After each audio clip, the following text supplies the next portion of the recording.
Greetings. Welcome to all the listeners.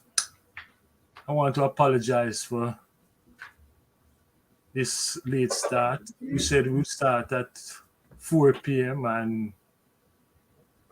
But technology work. Oh man, what a week! What a week in the life and journey of the Jamaican people. Yeah.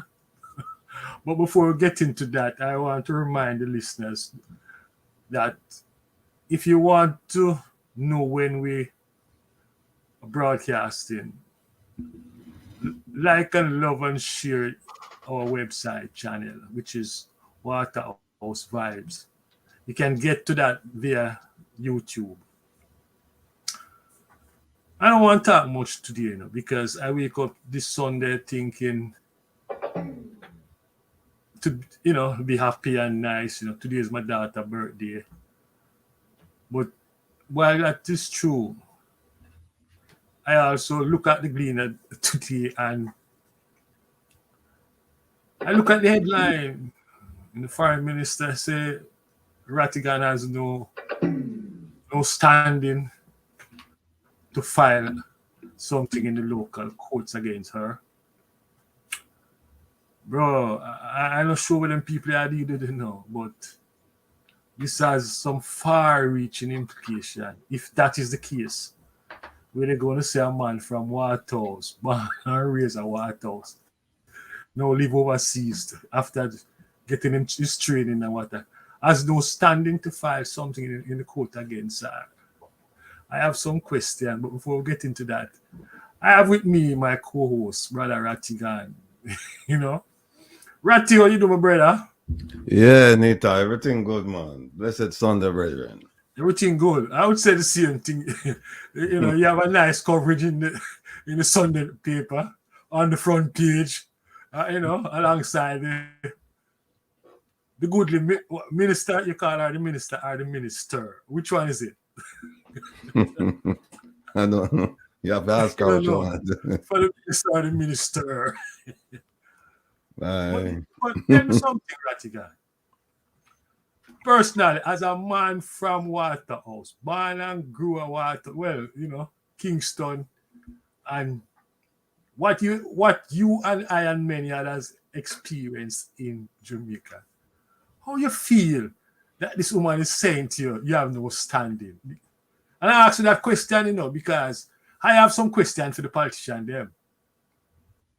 How you feel? How that you feel personally? Say somebody's saying that to you. It depends. Without going into the nitty-gritty of it, there are two ways to look at it. One is the lawsuit was filed by me on behalf of the Diaspora, as well as people in Jamaica, right? Because we all have an interest in good governance. Now, according to the civil procedure rules of New York, when you file Jamaica, when you file something like that, it has to get, if you file for a class, for example, more than 5 people, then you have to get some affidavits and you have to get some, you have to get the court to kind of to say, okay, fine, and basically certify you as a representative for the class. Now, the issue with that is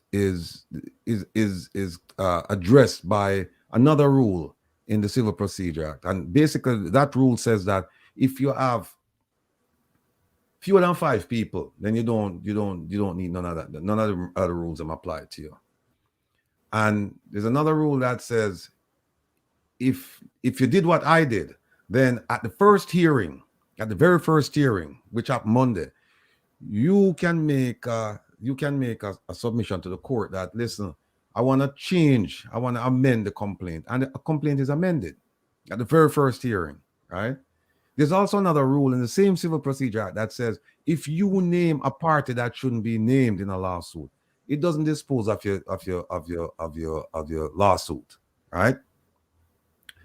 So if the idea is that, well, he filed on behalf of himself, the diaspora and Jamaicans living in Jamaica, and he didn't follow the rules, then the case is not dismissed because of that, because I would still have an interest, right? They would say, okay. Yeah, and I ask you that in a Rattigan. I know that. No, but me explain to people why. No, me explain to people why. Okay. Me explain so that they understand. And so what Okay. happened is that at the first hearing, what we did, the very first thing my lawyer said, milady, we want to amend the complaint and strike Diaspora off of it, strike Jamaica off of it. So we have one complainant, Mr. Rattigan, and therefore the issue is cured. No problems after that, because it's if you have fewer than 5 people, then that's fine. So I don't know how come they come now and make this statement now, and they've been in contact with the reporter since Monday, and I don't know why is it that this is still why this is an issue. That's if that's what they're looking at. The second point, when I said that's it, meaning that if you're looking at the rules saying that he didn't do it, right, he didn't comply. The second point now, which I think you want to get at, is he lives overseas, so then he shouldn't have any standing. No, because the first one was disposed of on Monday, the only one remaining now is the overseas piece. And it's that being the case, it's very troubling to me, to answer your question directly. How do I feel now? It's very troubling because the broader message is that you, Michael Nita, I, Wilfred Rattigan, and people similarly situated have no rights in terms of bringing a lawsuit in Jamaica against politicians who they believe have flaunted the rules, violated laws, involved in corruption, any government action that you find distasteful. The broader message is that you don't have sufficient interest in the matter to bring the case before the bar of justice. And that's troubling, very troubling, considering that the Constitution gives us the right, if you're born in Jamaica, you're a Jamaican, unless you renounce. And renounce is a very ticklish process, because you have to, it's not something where you just say, I renounce and that's the end of that. You have to fill out paperwork, you have to go through the consulate or the High Commission or the through the ambassador, the embassy. And then you have to, I think it goes to the Ministry of National Security. It's a very involved process to renounce your Jamaican citizenship. In fact, in the passport, it says Jamaica recognizes dual citizenship. So what they're telling us then is that, yeah, we do, but you're a second-class Jamaican citizen. You're not a first-class Jamaican citizen. And so what you need to do in the diaspora is just send the $3.8 billion, come home and just shut your mouth. We will do what we need to do in terms of the issues you raise, because you don't have sufficient standing. Meanwhile, you have lots of people in the diaspora who vote in Jamaica. They have property in Jamaica. They pay taxes in Jamaica. And what they're saying to those people as well, if they don't have you have students living in America and Europe and whatever. So what they're saying to those people, even though they're temporarily here, is that you too, you don't have the right to bring the lawsuit because you live overseas. It's nonsense. So I don't know which one of them they're using. I know the Ministry of Foreign Affairs, the Ministry of Finance, they raised the issue regarding the rules, saying that you didn't get certified as a class. But that was disposed of last week, Monday. And here it is Sunday, we're seeing in the newspaper where they're saying that. And in her paperwork, she just said, I was right here, she just said, it said, I'm also advised by my attorneys at law and do verily believe that while I am directly affected by this matter, it does not appear that Mr. Rattigan has sufficient interest in this matter and did not see enough court to file a claim. We have news for her then, but before we even get to that, you see where these people go and these folks, they want to control Jamaica and run it their own way, you know. That's basically what they tell us, you know. And, you know, when you think of it, it's a certain class mentality in a Jamaica, you know. If you come from below halfway tree, there's some limits on your rights and freedom and what have you. But if you come from uptown, you can do and say anything you want. You understand me? This woman who tell you, say you don't have the rights, I know, what a claim or what have you.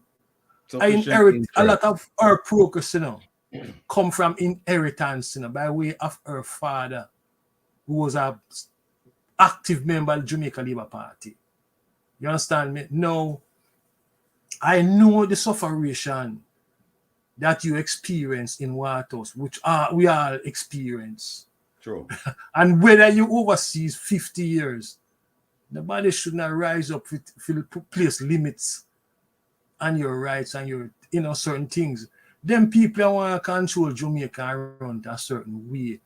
And people look like you and I, we should just keep them all shut and not say nothing. Just, the question of interest.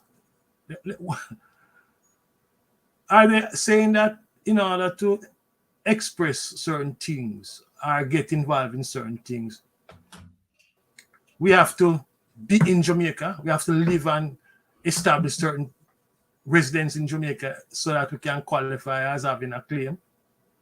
It sounds like, I mean, I don't know what the hell they're saying, because like I said, one issue was dealt with the adherence to the rules. That was raised on Monday. And they know too. They know that, look, even if you raise this one issue here about him didn't comply with the rules, they know that the rules provide for amendment to the thing. So that's a non-start. That's a joke. But the issue about living overseas now, that's not a joke. Because if that is the case, then all of us are second class Jamaicans. Exactly. That's what I said. We are second class citizens. That's Right. how they want to treat us. You understand me? So, but I have news for them, And I have a question I want to pose to Miss Johnson. I would like Miss Johnson and the politician, them, to tell the Jamaican people what right they have to represent them in Parliament when most of them are not from the areas where they come from. True. They're not from the area. They live outside of the community and come in to design and manipulation and what have you, and get the chance, the opportunity to run in a Parliament and get rich. True. You understand me? Get rich. None of them come from the community. And I am of the view that the constitutional reform process that them now launch, it should ensure that people who represent us, the Jamaican people in the Parliament, come from the district where them are represent. None of this thing where people from outside come represent us and represent our community. Man, this has been happening for so many years now. You get my brethren? Yeah. Get to this point. Yeah. When I tell you from Waterhouse, say you can't bring a claim in the court because what? You live overseas. You understand me? It just don't make no sense.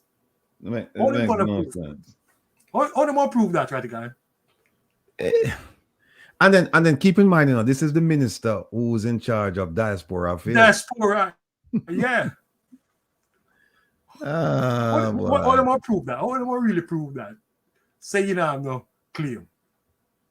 They can't prove it. They can't prove it. They can't prove it. But what happened is that, and I've been telling people, them say, you sure? Because then you see, what am I brethren? They can prove it by getting a corrupt judge, corrupt the system. And it's a known fact that corruption exists amongst the High Court and, legal fraternity. They will do that. I wouldn't put it past them. This judge woman basically, I tell you up front when she say, listen, I just get this case, but already I see issues. Mm-hmm. I just don't know about, you understand me? But she already see issues. Right. Standing. Right. And on the first page, it just says that my place of abode is Maryland, USA. And then I think it's the third paragraph says, I was born in Jamaica and I'm a Jamaican citizen. And she does say, well, I see standing issues here, So we just say, all right, fine, no problem. But here's the thing.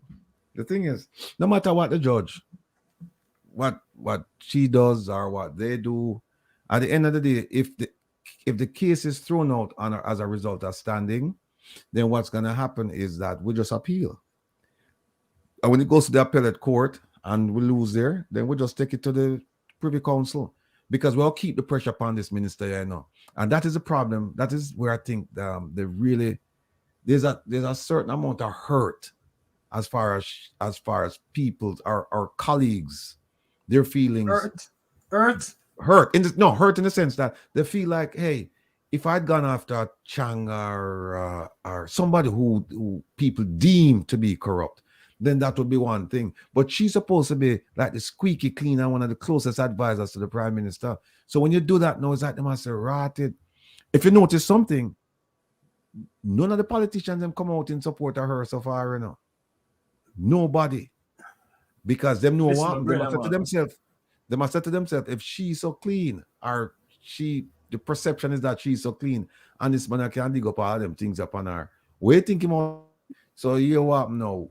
Cockroach business in a foul fight. Make them go and do them other, and we just stay right there. So we support her silently, but we're not going to do it publicly. Nobody, not even the prime minister, come out since this thing filed and say, hey, you know what? This is a joke. In fact, there is a report out, and I don't know what true it is, that when the prime minister was about to make the so-called cabinet shuffle a week or so ago, that her head was on the chopping block to be moved. And then people raised hell inside of the meeting and said, no, you can't move her. You can't. And Favor stood up for herself and said, you can't move me from education neither. You know? So he hasn't come out and say, well then, he hasn't come out and say, all right, you know what? I support her, and what Rattigan is saying, what Rattigan is doing is just completely wrong. They haven't come out and said that, and I don't expect them to. Well, that's good. That's good, because listen, that's one we are looking at this thing, but I don't underestimate the implication of what you have done and the impact. All of these guys know that if this thing get through the system, it means that Mary Jane down at Waterhouse can sue Mr. Hilton and bring him before to account for the millions him get over the years. Any MP. And they don't want that. You know, they don't want the account, that aspect of the accountability. They don't want that. That citizens become aware of what you're doing. You know, and that model that you really present to the Jamaican people. So a group in our community can say, listen, why don't we don't carry the MP go to court and force him to come tell us over 5 years him represent the community. Give the community a report. Them don't want that. Because most of them, when them do give a report, everything is summarized. A summary of this, a summary of that, but no details. So these guys know that there is some far-reaching implication behind your action. You don't think? Right. Yeah, I mean, if you look at it, right, first of all, I'm looking at the statute now, and it says 8.4. The general rule is that a claim will not fail because a person was added as a party to the proceedings who should not have been added. All right, that's one rule. And so it says if you put somebody on your claim and they shouldn't be there, the claim itself will not fail. All we do, we just move the person, just take the person off. And that's what we did last week, Monday. So that's why I don't understand, why is it that after all of this, now they go back to the journalists during the week and say, yeah, he doesn't have a claim. So I'm like, well, wait a minute, which one of the claims are they talking about? Which theory are they using? Are they using the theory that I added people and the class wasn't certified, or are they saying that, oh, he's not a resident of Jamaica and therefore he shouldn't be allowed to bring the claim? And you're absolutely right. The idea that citizens have the power and the authority through the Constitution and through Civil Procedure Act and various other regulations to bring an action against a government official, that's frightening. That's frightening, because it hasn't. I don't think it has ever happened. I don't think it's happened in recent memory where you have a citizen who said, you know what, I don't like what you did, and I think you violated the law and regulations, administrative regulations, and so I am going to bring a charge against not only you, but also against a couple ministries, because they failed in their duty to have you comply as well, because they knew that you were breaking the law, because it was public knowledge that you received this gift and you didn't file. So they should have reached out to you as well and say, hey, you didn't file, and we all Yeah, know because it's on TV. Yeah, it's on TV, it's on radio. So you need to come in and put on paper. But here's what happened now, Nita. The real reason I think why they haven't filed, and that's why I say she's trying to throw out the case. If you notice, she's not saying here are my documents I filed, or here are my documents I will file. She's not saying that. She don't say that. No, she don't say that. She's throwing it out. And you know why? Because if she's allowed to file, which by the way, the rules, this is a big problem in our brethren, because the gift should not have been accepted until the cabinet approved it.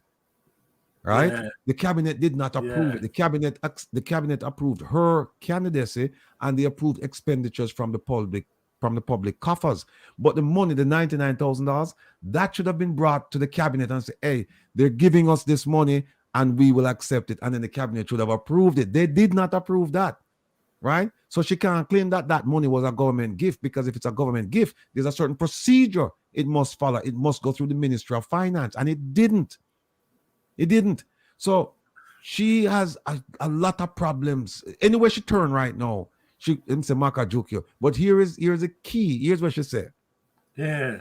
She said in her affidavit, she said, listen, that money, that $99,000 that you Mr. Rattigan, that you're talking about and making such hullabaloo over, she said that money came from third party in Jamaica, which we know. And she said, and that money was used to support a government-sponsored activity. She not said it wasn't used to support her. It was used to support a government-sponsored activity, a candidacy, right? Yeah, man. The guys that's the guys. And here's the key. Here's the key part of it. She said, and as a result of that, I received no gifts in either my personal capacity or my official capacity. She has to say that, because if she said she received it in her personal capacity, there are tax implications. There are Integrity Commission implications, Ministry of Finance implications. If she said I received it in my private, same thing. So what she said I didn't receive any gift. So now the question is, okay, well, let's examine the gift, because we know it was a gift. We know the $99,000 was a gift, unless you're going to say the government give them some kind of services, which now you end up being a bribe. So it's a gift. So it's okay. Now let's see who got that gift. Here's what she's saying. The government received the benefit of that gift. Even though she received the services, she says the government. Minister Morgan, in August of last year on Nationwide, said the government has nothing to do with this. This is between corporate Jamaica and a private company in New York for a government. Didn't say government, for an international candidacy. So him said the government have nothing to do with it. Follow the balls. No. She said it's the government that benefited. Him said, no, the government no benefit. So contradictions right away. Yeah, well, a tie. So we are going to break the tie now. And here's how we broke the tie. Fin Partners. What did Fin Partners say? Fin Partners in a number 4 upon them filing. The question is asked, name the foreign principal, because them is the one that provide the service. Foreign principal. And they didn't even give her a title. Because if they gave her a title, it probably would have made a difference. They didn't give her a title. Name of foreign principal, Kamina Johnson Smith. And then number 7, indicate whether the foreign principal is one of the following. And they have 1, 2, 3, they have 10 boxes. So you can check which one off. They have government, foreign political party, foreign domestic organization, partnership, corporation, association, committee, voluntary, other. That's 9. At the very bottom, one box at the bottom, you know the box, individual. Yeah. And it says, state the nationality of the individual. They said Jamaica. So what they're saying is that we're not representing a government.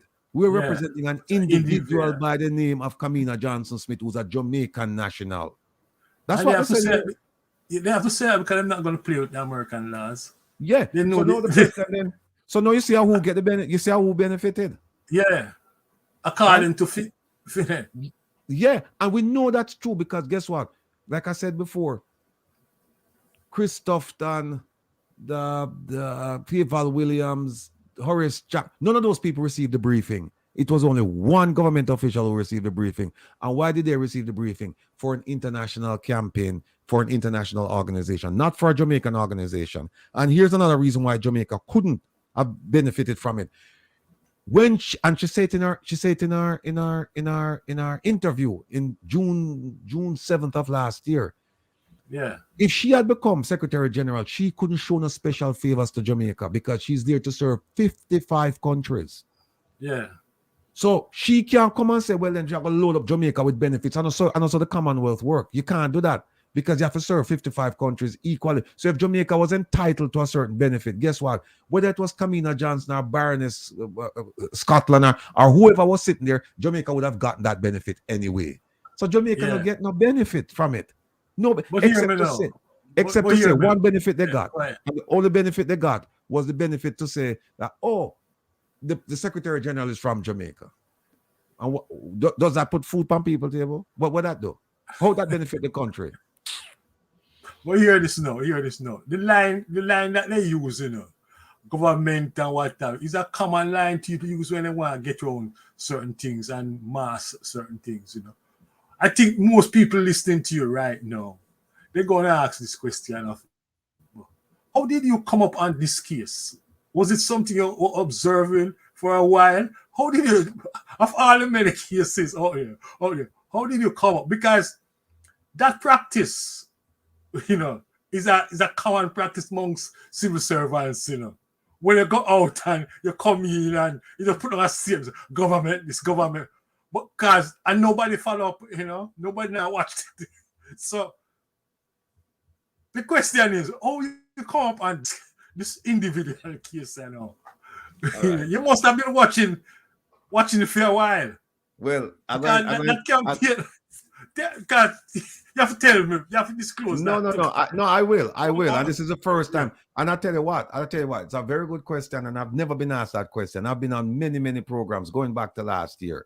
And nobody has ever asked me, how did you start? How did you get involved in this? What prompted you? Very good question. And I have to give you credit. You're the first person to ask me that question. I know everybody. You know where I come from, So I don't think you expect anything otherwise. Yeah. No, but that's why I laugh because and I've always said it to myself, how come nobody not ask me this? I'm going to say, well, since them not ask me, now I answer. But since you ask, I'm going to answer you. Yeah. I have a well-placed source in Jamaica, who sent me information. I had an interest in it when the thing happened, right? And I was listening to. Listen, don't disclose too much. No. I was listening. No. I was listening to Nationwide Radio when the minister came on, and when the minister Robert Morgan, when he came on and started talking, it just didn't sound right to me. And I started reaching out to a bunch of people in Jamaica and said, "How does this sound to you?" And a well-placed source sent me some things and said, she didn't file. And I said, good luck. And that's where my journey started. One time the person reached out to me and the person said, she didn't file. Good luck. Yeah. And then I started digging and access to information, started calling people, started doing this, started asking people to do favors for me, check out this, check out that, do this, do that. And then finally information came together. And I said, all right, fine. Because that source, I believe that source, a well-placed source. I believe that source. So all I did was I used that as, okay, this is my intelligence. Now I have to verify. No, this is information. Now I have to verify this. And all I did afterwards was just the verification process to show that she didn't file. And no, it resulted in her filing this document last week, basically saying, I didn't file. And she's saying, I didn't get any gift. So if you didn't get any gift, there's no requirement that you file a gift form if you didn't get any gift. The requirement is if you got the gift, you file. If you didn't get the gift, you don't file. She said, I didn't get the gift. So there's no file. So now we know that her disclosure to the Integrity Commission was fraudulent, was bogus, because she didn't claim the gift on it, the $99,000. We also know that with the tax people, she didn't claim it. And now she has to pay 30% on that $99,000, right? So she didn't claim it. And we know, and the one thing we know. And she should have. She should have. She should have. Yes. And then keep in mind that the government spent $42 million in total. Yeah. to support her because they sent a delegation to, and they would have sent a delegation anyway to Kigali, but they gave her $18.2 million. And listen to this. They gave her $18.2 million, and included in that 18.2 was a provision for PR services. PR services, which is exactly what she got from the $99,000 that went around the rules, right? It would have been two ways she could have avoided this. Two ways she could have. One, she could have said, and we know that the government knew about the gift before the gift was given. How? Minister Morgan said that himself. He said, we were approached by corporate Jamaica about supporting the candidacy, right? And he said we told them that it would be we would welcome the help. We would welcome it, right? To help her. So they knew. So all of these rules about filing, if you're going to help the government, that should have been done. Wasn't done. Uh-huh. So they didn't file it. So what she should have done is she should have resigned. The moment they said to her, hey, corporate Jamaica wants to support you, if she had resigned, this would have been a non-issue. It wouldn't have been an issue because she wouldn't have been a government official, therefore she wouldn't be required to file. That's the end of the story.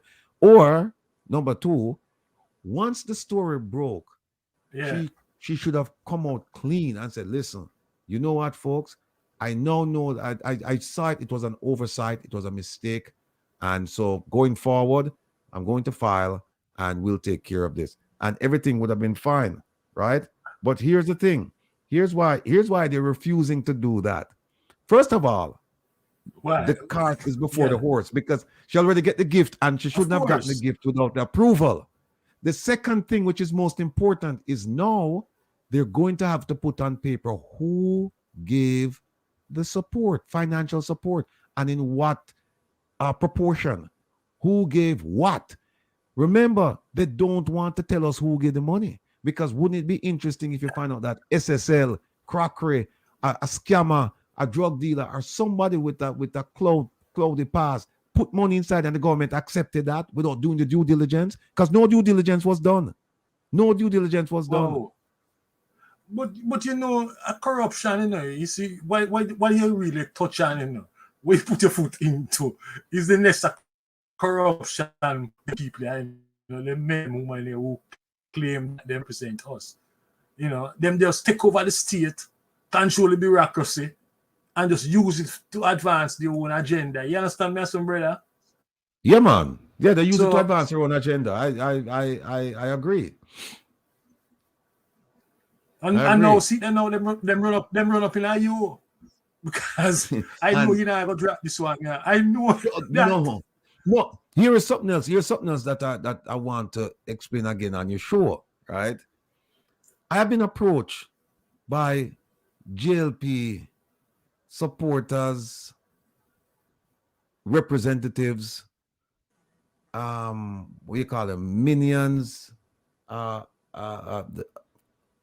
people affiliated with the JLP party. I've been approached by them to drop the case, and in fact, they've even said, "What do you want? Do you want an appointment or a seat?" And I said to them, "The only thing I want is for you to take care of the poor people. Don't worry about me. I'm fine. Take care of poor people. Do the things that you're supposed to do and comply with the rules and regulations, and you won't hear from me." So there you have it. You haven't heard anything from the PMP? What about the PMP? And I ask this question, you know, because I have experience with me, you, and a certain gentleman. And when you start to raise certain things, it's like the gentleman shit them pants, you know. So I observe, and I remember I said to you, these folks scared of you. I said to you after that experience, these folks are scared of you, someone like you. They don't want to have a guy like you and look down upon them, behind them still. They don't want that. Well, if you think them afraid of me, now, get another 2 months or so, and then you really have to say, "Oh, them afraid of me," because we have the foundation, the One Jamaica Foundation, One Jamaica Legal Defense Foundation. Yeah. And The paperwork in Maryland was approved last week, and you will get the EIN number that was issued. And then we submitted the whole package to the IRS for tax exempt status. So once they come back with the tax exempt status, then we're gonna start collecting funding, and that's when them really should have afraid of me, because there are things that we're gonna do once we find out there's somebody involved in a corruption. Because part of the mandate of the foundation is to look at good governance, and if we find out that there's bad governance, we're going to dig, and we will have the funding to dig. Tell the people what this foundation is about. I sorry to interrupt you were saying, but in terms of the idea and the principle behind it, because listen, I am for that foundation, my brother. The Jamaican people back home can hold them accountable. We overseas who in a certain position, we can play a big role in holding the Jamaican government and the politicians them accountable. So go on, my brethren, tell the people them the idea and the strategy behind this whole thing. Right. We are pursue. Yeah, the idea came about as a result of excuse me, looking at how we approach bad governance. And the way we approach bad governance traditionally is that we raise our voices in the media, we raise our the print and otherwise, and we talk, we call it rumbar talk and this and that. And then, this is the Jamaican people now you're referring to. And even here, even overseas. Okay. Yeah, we talk, but there's no action. We talk, and we said yes, they're doing this, they're doing that. So what happened was, when I filed the lawsuit, it clicked. It clicked before, but it really clicked when I saw the reaction to it, right? From government officials, or the lack of reaction, and and then the phone calls I got, and then the groundswell of support. I said, wait a minute, hold on, this might be the way to approach them, because then once you file a lawsuit now, they're in court, and this is a public matter now.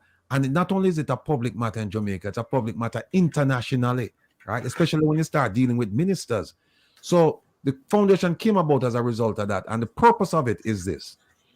When a government proclaims to the people, especially before elections, and even during when they have the difficult time, say, we're a government of good governance, of transparency, of accountability, of openness, of fairness, of justice, of equality, and they don't adhere to those principles. In fact,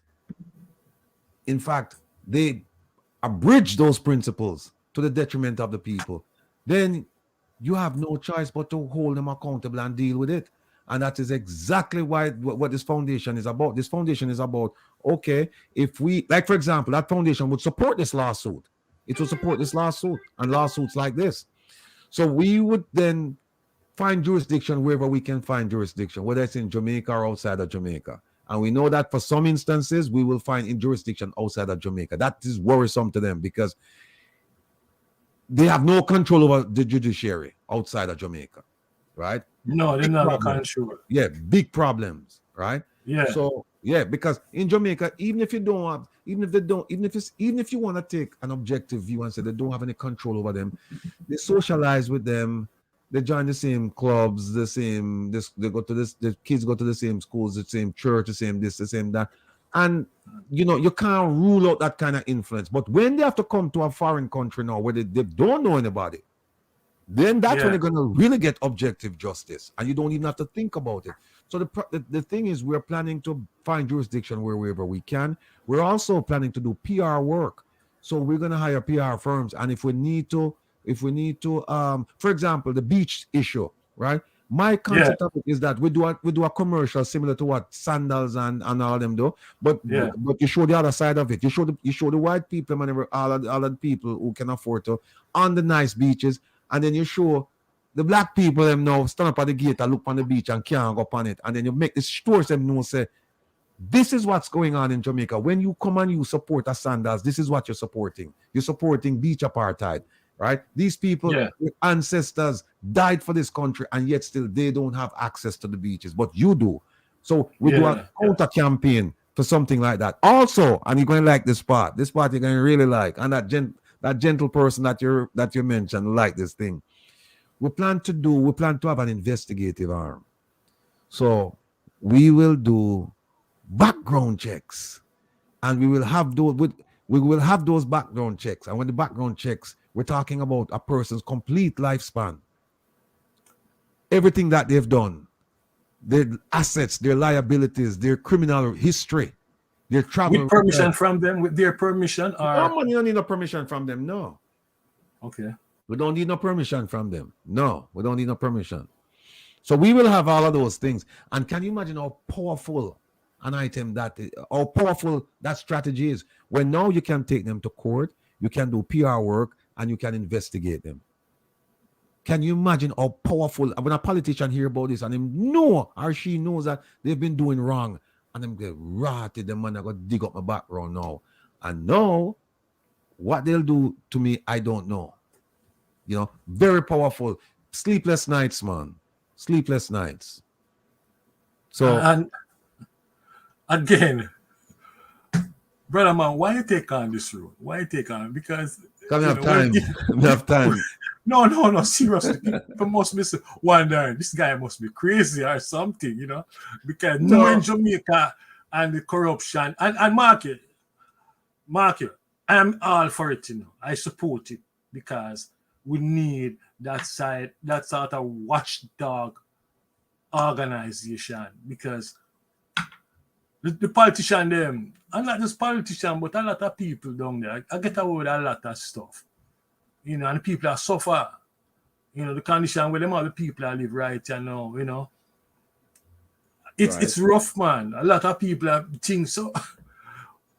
You putting yourself at risk, my brother. No, I don't think so. That? No, I don't think so. And the thing about it is that I haven't even considered it, because look, you see, I am where I am because of people who died for the struggle, right? And they weren't thinking about their lives. They just went ahead and said, look, you know, Martin Luther King said it best. He said, if a man hasn't found a reason to die, then life is not worth living. You know, there's some, and all of us, we all have a reason what we're willing to die for. Some people die for them car, right? Some people die for a woman, right? Some people die, people find things for life. Well, I'm willing to die for this cause. I'm willing to die for this cause so that people can have a better life, and the politicians can do what they were elected to do. I'm willing to do it, but it doesn't cross my mind. No. Okay. Part of it might be because I live here, you know, so I'm not really worried about it. Not that people can't do your things here, but it's less likely that they'll do you something here as opposed to if you live in, you know, if I lived in Jamaica. Where we go from here? We got the foundation coming along. What the next step? Where we going next? The next step is that you know, another source of mine told me, I was in Jamaica, and I said, you know, I'm gonna need material and things of that nature. And he guided me. He told me where to go to look for information. But then he said to me, listen, he said, if you can't find information, I'll find it for you. But he says, I trust you. I'll tell you this. Jamaica is a content-rich corruption country. So he said, there'll be no shortage of content for you. And you know, he's right, because I haven't called him and asked him for anything in terms of content. He was right. So there is always something to look at. And so where do I go from here? Forward. That's where I go. I don't have side mirrors and I don't have a rear view mirror. I just have a windshield, and I'm going forward. And because there's so many issues to deal with, I am going to deal with them. And like I said, one of the worst things for them, you know, is you have a determined person, you have a competent person, and that same person has time and resources. Very dangerous for them. Very, very dangerous. I said that to you, but you know, today there's a feature in the Gleaner about you. Tell the audience, the listening audience, what you like them to know about you, Rattigan, the Rattigan that I know. Okay. The Rattigan that you know, what they should know is that you and I used to go with our fathers. They used to pick up my father at 2 a.m. in the morning, and then they come down at the bottom, because there was a mechanic who lived further down close to Spanish Town Road, so they would start picking them up from down that side, pick up workers, and these are men who bread salesmen and mechanics. They used to work for a bakery called Purity Bakery on Red Hills Road, and they would pick them up. And my father would take me on a Saturday with him, right? And your father, did the same job as my father. And so they would pick me up, and then they'd pick up a few people, and they'd get to your house, they'd pick up you and your dad, and then they'd keep picking up people until, then they'd head to the bakery. And then our job, then we had to go and load the vans. We used to drive a 3-wheel Lambretta. We had to load it up with bread and pastries and all of this stuff. And then at that early hour, our job was to then make sure that when people got up in the morning, their bread and pastry and all that stuff was on their, all those things were on their veranda so that they could enjoy their breakfast. But this was done under the cover of darkness, 4 o'clock in the morning, 5 o'clock in the morning, two basically children with their dads out there just doing this kind of stuff. And I didn't realize, growing up in Waterhouse, I didn't realize that people were suffering because everybody basically, were in the same boat. You had a few people had a little bit more than others, but by and large, people, we get by. But we weren't starving, but we got by. When I realized that there was something wrong was when I started attending Meadowbrook High School, because in those days, back in 71, Meadowbrook High School was a small school, and it was attended by people of the upper middle class, and rich people, right? First time I went to school, a white man or a Chinese man was when I went to Meadowbrook. And I saw how those people lived. And it was then I realized that, wait a minute, man, we really have it bad. Because where I came from, everybody had it bad, right? So, but we didn't know any better. And then when I started seeing how other people lived, I was like, man. And my life took a turn for the worse because my mother left to go to Canada. My father joined her, but then he was deported. So he came back, he had no job. And so my mother was the breadwinner, and she had to take care of herself, my father, and my 2 sisters, and me, right? And so I ended up moving all over the place because they wanted me to, when my father left, they wanted to send me to STETS, St. Elizabeth Technical. And I said, no, I don't like country, because she came from St. Elizabeth and she wanted us to go live with some of her folks. And I said, no, I'm going to run with it. So that's how I ended up in Meadowbrook. And then my father was in Canada, my mother was in Canada, my 2 sisters were in St. Elizabeth. Then my father got deported. And then when they left, they had sent me to live with a distant relative. And then I just kept moving all over the place. I left Jamaica when I was 17. And by 17, I think I'd moved like 14 times. I just kept moving. And it got so bad, I have to tell you this, it got so bad that when things got tight, because my father became, well, he was always a drinker, but I think he became depressed when he came back from Canada. Couldn't find a job. And then he became a full-blown alcoholic. So the money that my mother sent, he had to pay the bar people with. Little money was left to buy food. And then plus I was living with him at our neighbor's house at 39 Penwood Crescent. Our original home was at 41, and I eventually ended up at 39. I also ended up at 6 Penwood Crescent, as you said, the border for the war between the JLP and the PNP. But there was a time when, and there are people still alive who can verify this, there are times when I didn't know where my next meal was coming from for dinner. And so I would just go to a man's house. And there's one particular guy, and he laughs about it all the time. I'd go to his house, and I would I just know when the pot come off of the fire.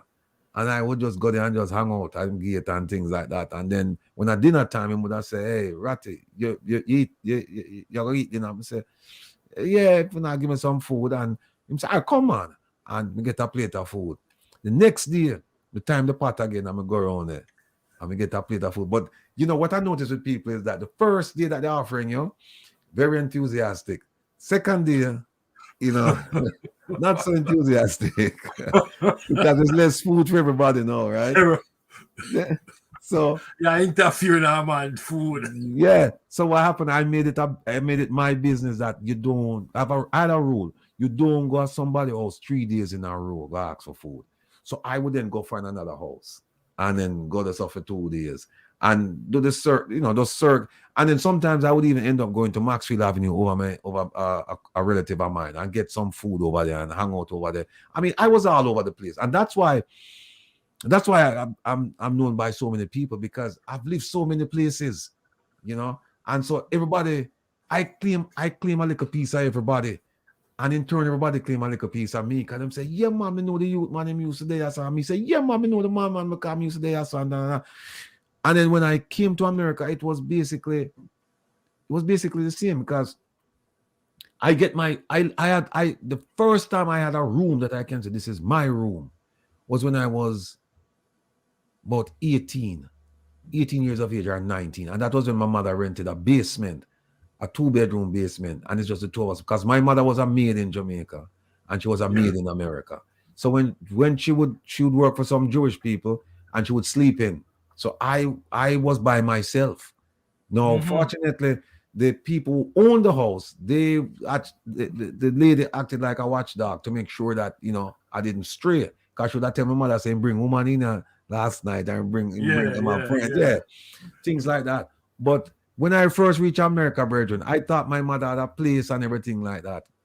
And when I got there, I landed that evening, and then we went to the house where she was staying, and then nighttime came for us to sleep now. And this is the first time I saw this. The man then pull out a bed out of the sofa. And the two of them older than me, the lady's sons. And I try to sleep on the sofa bed. I said, but wait, me think would have my own room. I think things are going. Then when we look where my mother asleep on a lounge chair. That's our bed. When she come, she used to come and stay with the lady and get her a little money for stay there Friday, Saturday, and then Monday morning she take the train and she gone back and work at the Jewish people in place. My mother, I tell her the truth, man. And this is typical of mothers, of children in the ghetto when them travel. This is typical, because for the most part, a lot of them they don't have higher education. So this is all that they've been doing all their lives, taking care of other people, taking care of their children, taking care of other people picnic. And she did the best that she could, and she did a lot. I'm telling you, my mother should be an economist. Your mother probably should be an economist, because them squeeze the life out of money, brother. Yeah, man. Our father come in and give them $20 and them spend 25. Have more forgive, go back and work, man. We see that, Yeah. That is what make us different, Exactly. That experience that makes us different. So you come to America and decide the reality, and what next movement? School. Yeah, when come to America, it was. You could have gone on the streets, take up the drugs business, but you never do that. No, I have lots of friends who use when me come them involved in it. But me just said no. And even in Jamaica, I could have pick up a gun. But there were people who had them things. But that just wasn't me. Plus, me get inspiration from mother, father, communities, teachers, everybody. Them said no, that youth, him not look like him is a gunman, like him cut out for that, look like a school youth. So them used to, even some of the bad man, them used to help me, give me money for me go to school sometimes. Right? Yeah. So when we come to America, find out you could have go to school for free.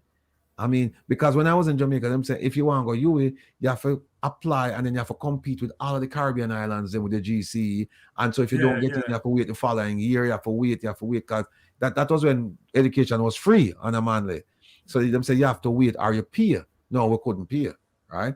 And so when I came here and my mother said, well, you have to go high school, and I said, but me have some GC, and two friends of mine who attended Middlebrook, I met them here, and they were saying, no, man, because I came in July, I didn't do a college entrance exam. I came in July, and by September I was in college.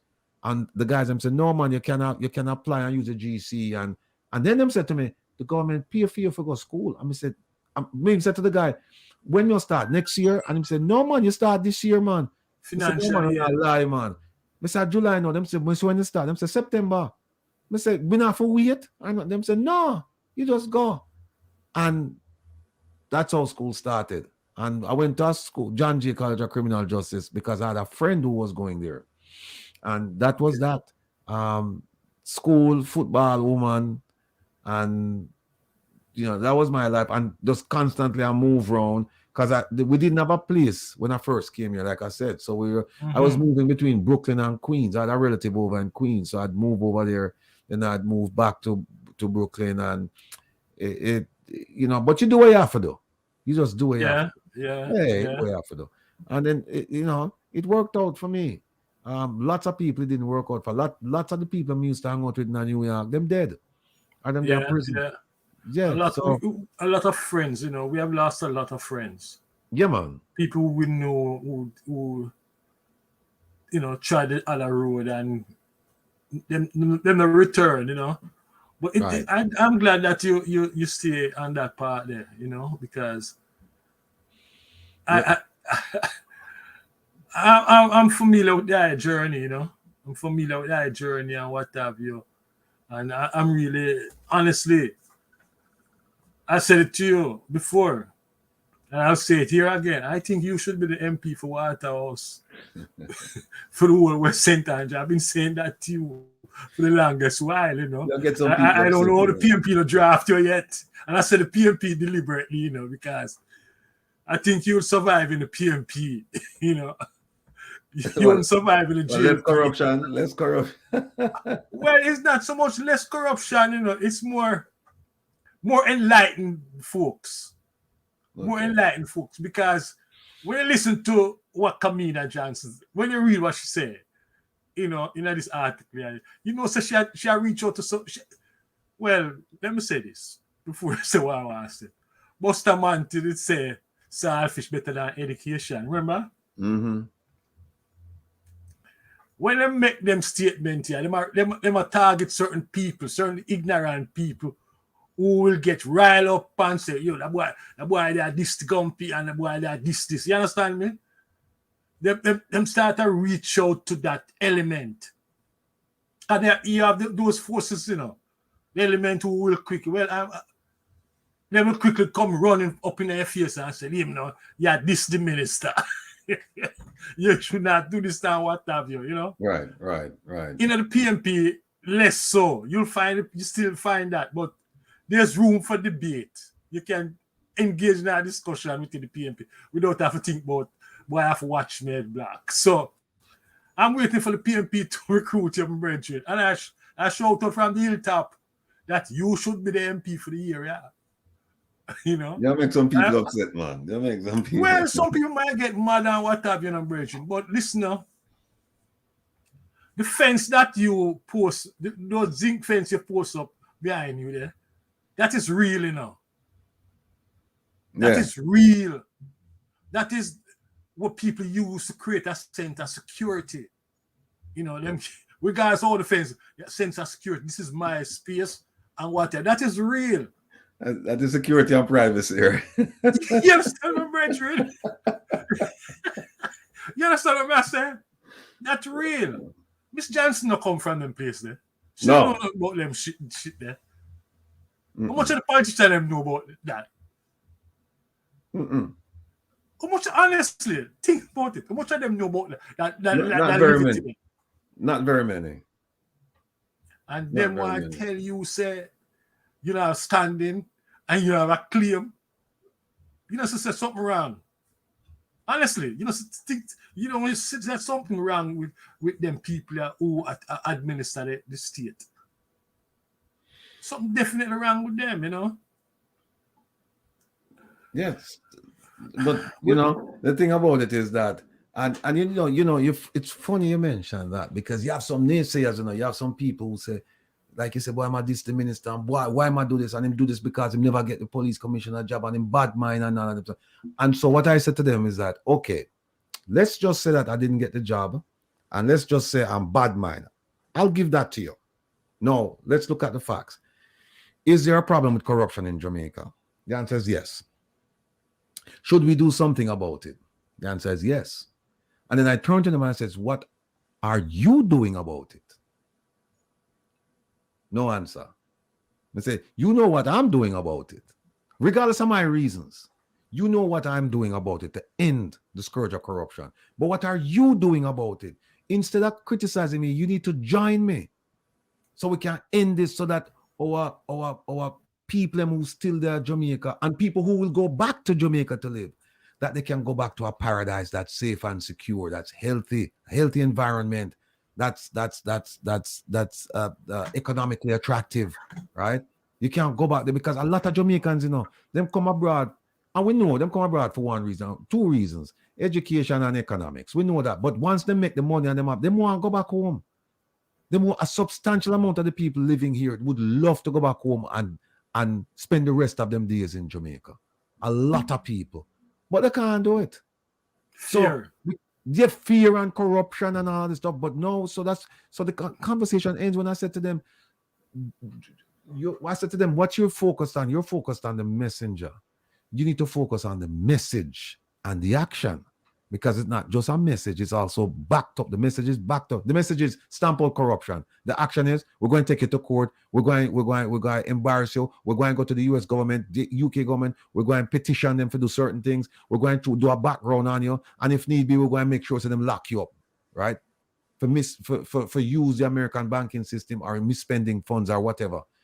That is the action, right? And so you're right, and I think it's resonating now. I think more people are listening now than ever before, because this thing of social media is a very powerful thing, because the government can't control it as much as they'd love to. They can't instead now them ball out and say, the Prime Minister say, all we have to lie upon him, right? All we have to lie upon him, even though he has a bigger platform on social media than most bloggers. Him say we are lie. So if we are tell lie, then straighten out the lie then. But no PM no mind. No PM no mind. Few days numbers. These days are numbered, because with this salary thing, it's like that is the nail in the coffin. This salary increase and what have you. I tell you what, the role that social media will play in the next election is going to be pivotal, because you're going to have people like me, you, Lonesome, Stevens, Tavares, a whole bunch of people start push the information to people and say, don't take the bribe. Don't take the bribe, because remember when you go through for the last X amount of years, don't take the bribe. And I think that has sent shivers down their spines when them think about it and say, you know what, we don't have no control over the media anymore. We have control over mainstream media. But remember now, mainstream media only lasts for a certain amount of time during the day, right? Social media is 24/7 every day of the week. Well, I think they're aware of it now, because them saw what happened in Egypt.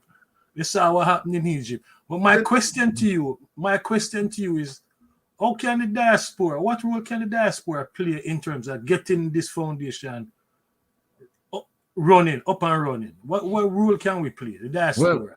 Well, we have so far, we have 3 directors, and we hope to expand it to, I don't know, we have to have an unequal number, so I don't know, maybe 7.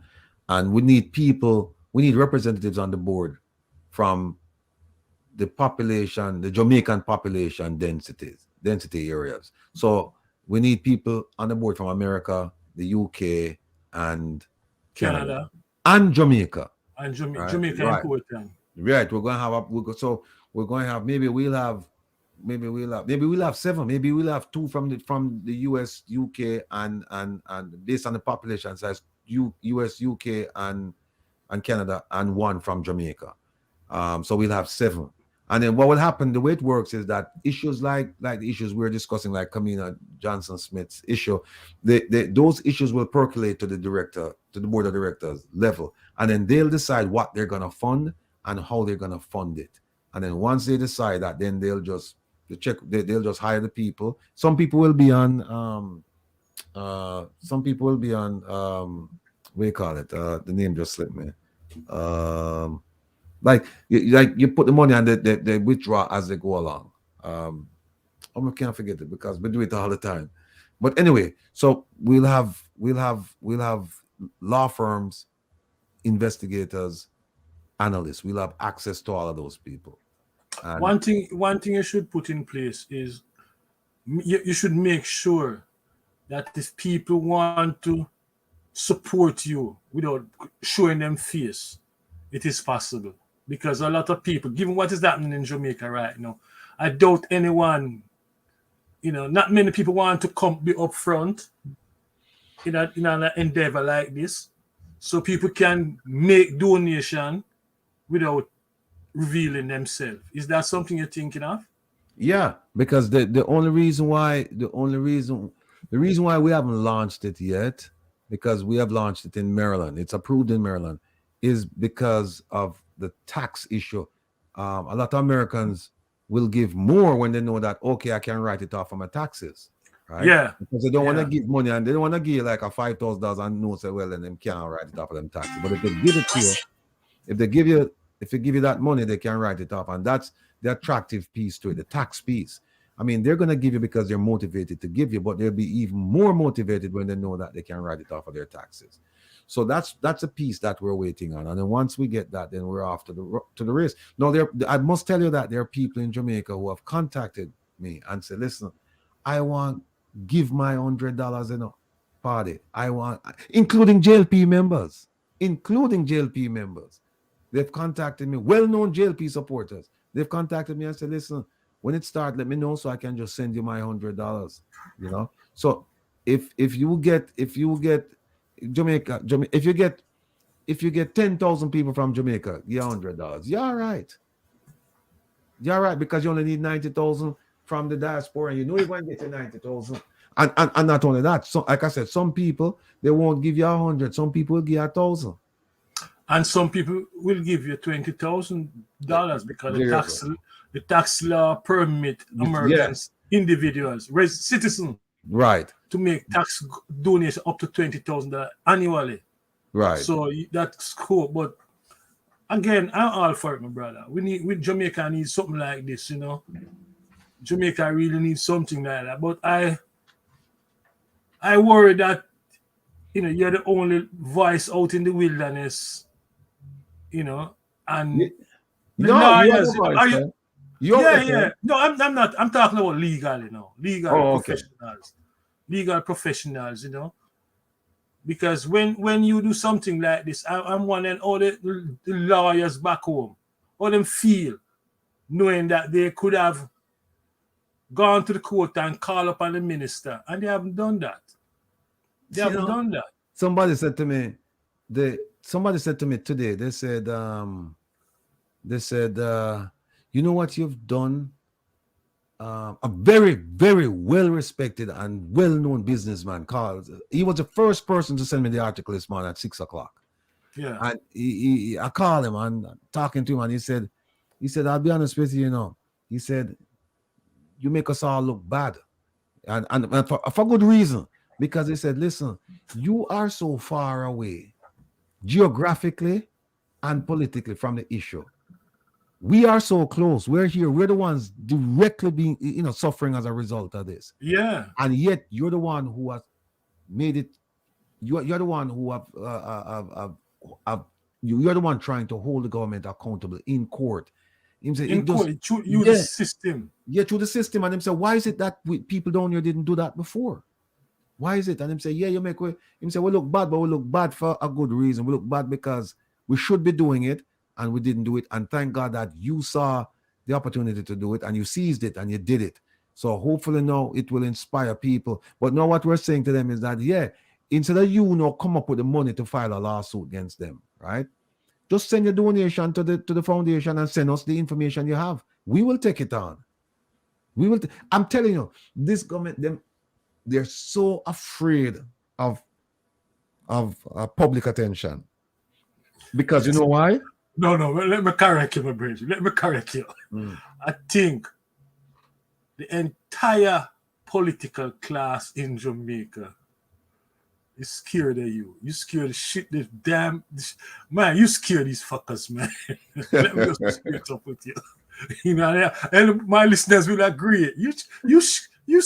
I witness it, my brother. Remember, I witness that shit, So, boy, keep on doing what you're doing, man. Go ahead, talk, man. Do what you're doing, man. I'm loving it. I'm loved Yeah, as someone who grew up in the politics of the country, and I've experienced the politics of the country, the left politics of the country, right? And I was saying to a friend, in the 70s, we had the WPG as that critical voice out there. You understand? So you had forces who expose stuff and all sorts of stuff. Now, since the 90s onward, coming up, there's no voice out there, no critical voice out there, and it's like I agree with Jerry Small, what you're doing is driving fear up these fuckers' ass, man. They knowing that, listen, I have to be careful because Mr. Rattigan, Mr. Rattigan come on my case and one. Man. No. No, what do you think? Honestly, tell me now. Let's just be real, my brother. You don't think so? Rattigan, you saw how the damn gentleman react, bro. You saw it when you lift up that papers, and you went on and what have you. It's like, so I know what some of these politicians are going through right now. When they hear Rattigan name, they must say, "We're an FBI man that." When you understand, Bridget? And it's a long time. You are now doing what the WPGA did in the 70s. You get me? Yeah, man. Holding them accountable. And we need to know more Jamaican will join in this effort, because it's not just hold them accountable. We also want to see change, fundamental change in terms of the governance. Right. One of the things, and a dear friend of mine just mentioned it to me, is that because he had mentioned something about protecting people who provide support, and then we are obliged to do that. And so, like, for example, we'll establish a portal so that people can see how the money is spent. They won't see who made the contributions. That's good. Just between good. So good, those good. people, if they made a contribution and they want a receipt for tax purposes, then that receipt will be sent only to them. Nobody has to know who. They won't know who sent money in. So I just wanted to, my dear friend here, she wanted me to raise that up and let people know that if you're going to give money under the Privacy Act, then nobody's going to know that. Nobody's going to know who gave the money. All they'll know is that the money came in and how the money was spent. That's all. Yes, good. And they will also know that this is Jamaica focus, not a Caribbean thing, but this Jamaica focus. Exactly. No, it's a Jamaica focus. Yeah, we can always change the focus later on, but for right now, we didn't want to be too ambitious because we said there's enough problems in Jamaica right now that we can deal with. And as you know, they say that if Jamaica sneezes, the rest of the Caribbean catch a cold, right? So if we can make an example out of Jamaica, when I say example, I mean clean up the thing in Jamaica, then Jamaica can then be the shining example for the rest of the Caribbean, But it's hard for us as a Caribbean nation to tell the rest of the Caribbean how to conduct business when we can't even conduct business ourselves. It's hard for us to tell them about corruption when we have major corruption in our country. So, it's is it that we can do business, or is it that we do business in a fuck up way? The way we do business. You understand me? Our business have to be under the table and round the corner and what have you, right? Is it that? Right. Or we can't do business? No, you know what? Jamaicans, I'm telling you, Jamaicans, by nature, I'm telling you, business people, very, very talented people.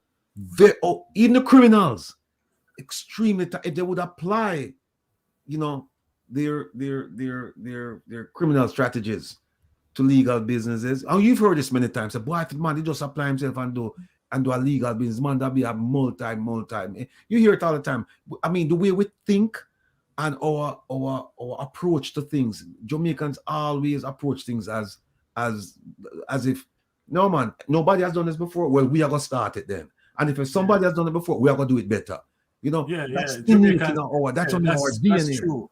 Yeah, that's That's innate in true. our DNA. Yeah. And we're not afraid to stand up and talk. I mean, because some places and sometimes hear some Jamaican and it's like they might chat the part to us sometimes and white people and they don't understand, but they don't care. They might make their No. voice be heard. They might express themselves. I'm gonna say, Yeah. that's how we are. We're a That's powerful nature. people. That's nature. That's why Yeah.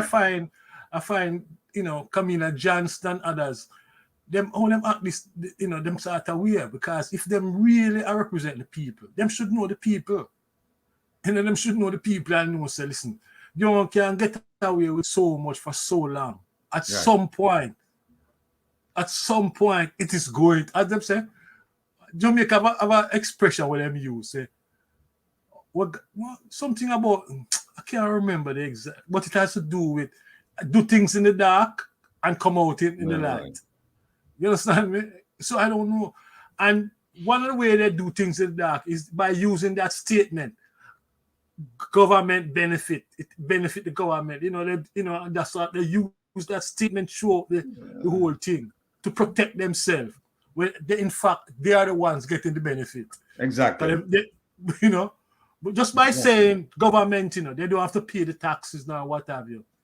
Just set a thief them one. And then nobody. And then the thing is that on another level, this generation of Jamaicans, a lot of them, we see apathy, right? Where they have the tools, to challenge the system, but because of a number of things, including fear, they don't do it. Because look at what happened during COVID when the youth they come out and talk about the prime minister and blah blah blah blah blah, and then them go dig him out from under in bed.